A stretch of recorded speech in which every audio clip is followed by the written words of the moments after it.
Ano? Sama ka sa biyahe ko? Sa Badyan, nakatabing munisipyo ng Boal-Boal, matatagpuan ang isang absolutely adrenaline-pumping adventure. Canyoning o canyoneering ang tawag sa susubukan namin dito. Why canyoning? I'll tell you in a while. Kailangan makita nyo ang awesomeness nito to get what I mean. Nagsimula sa isang maikli at madaling trekking ang aming adventure. Tapos, lumusong na kami sa Matutinaw River. Pero patikim pa lang to mga biyero.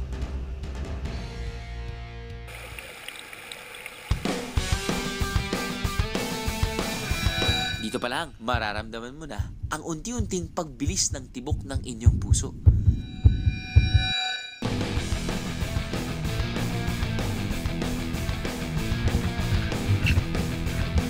Now, for all you female biyeros out there, check out our producer and researcher. Kung kaya nila, kaya nyo rin to. Pagkatapos yung mag-rappel pababa, ito ang sasalubong sa inyo.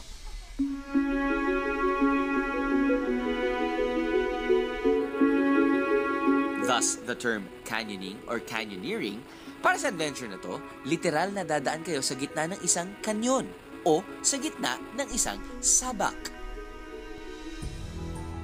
Hindi na ako makapaghintay mga biyero. I just have to jump into the clear waters below.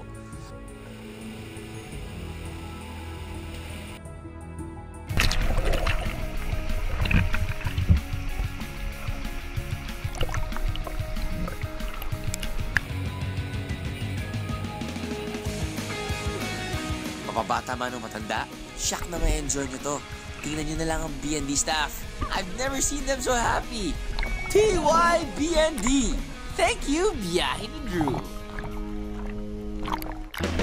Kung mapapansin nyo, may mga suot kaming life vest booties. Kung meron kayong sariling gear like me, go ahead and wear them. Kung wala, huwag kayong mag-alala. Your tour operator can provide you the proper footwear. 6 na tao bumubuo sa Biyahe ni Drew team. Lumalabas na 2,050 pesos per person ang halaga ng canyoning package na nakuha namin. Kasama na rin sa bayad ang tour guide, safety gear at transportation papunta sa starting point. I therefore conclude, para mas makamura, ang tagline lang dyan ay the more, the merrier.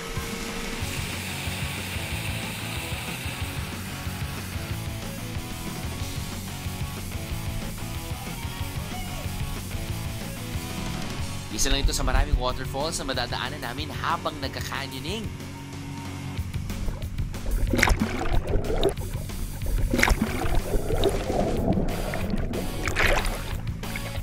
I jump! Biyahe team jumps. There's no turning back mga biyero.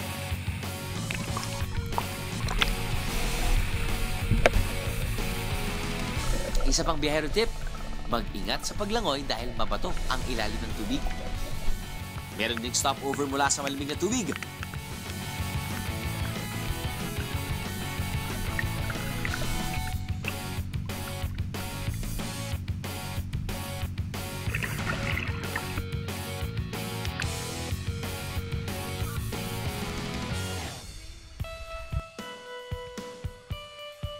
Alay nyo, may konting spelunking pa kaming nagawa rito.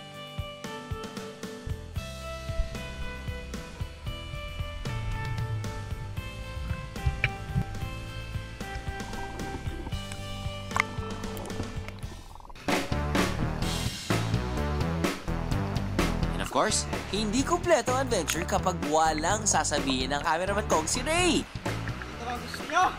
Ha? Iwan ko lang sa kanya kung gusto niya. So basically, this adventure is jump after jump after jump.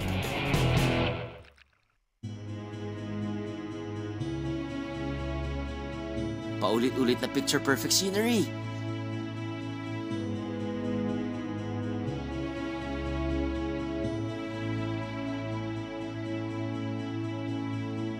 Pwede kayong lumangoy, mag-floating, o maglaro sa malilim ng tubig.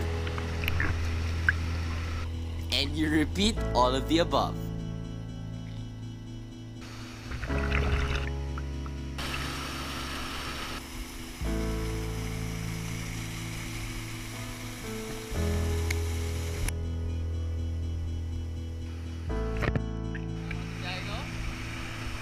Just go with the flow, mga biyero. Absolutely amazing.